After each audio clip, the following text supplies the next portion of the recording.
সিলসিলায়ে মুজাদ্দিদি জামান নারে তাকবীর। আলহামদুলিল্লাহ, হুজুর এসেছেন, আমার কথা এই পর্যন্ত শেষ। ওই ফিনিশিংটা দিয়ে দিচ্ছি।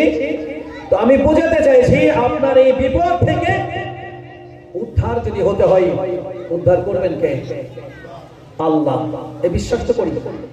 এবারে আমার যেটা বলার জন্য এখানে আসা, এই প্রতিষ্ঠান পরিচালনার পিছনে যাদের অর্থ, যাদের সময়, যাদের কষ্ট, যাদের মেহনত, অভিভাবক, ছাত্রছাত্রী, শিক্ষক মণ্ডলী, ম্যানেজমেন্ট কমিটির সদস্য মণ্ডলী, আল্লাহ তাদের সবাইকে আপনি কবুল করুন। আর এই প্রতিষ্ঠানটার অগ্রগতির লক্ষ্যে দাতা, সহযোগী, হিতাকাঙ্ক্ষী, প্রতিবেশী আমরা যারা এসেছি, আমাদের সবাইকে আপনি কবুল করুন। আজকের এই মজলিসের বিনিময়ে যা কিছু আপনি সওয়াব দান করেন, এ সওয়াব সর্বগ্রের প্রিয় নবী মুহাম্মদ মুস্তাফা সাল্লাল্লাহু আলাইহি ওয়াসাল্লামের দরবারে পৌঁছে দিন।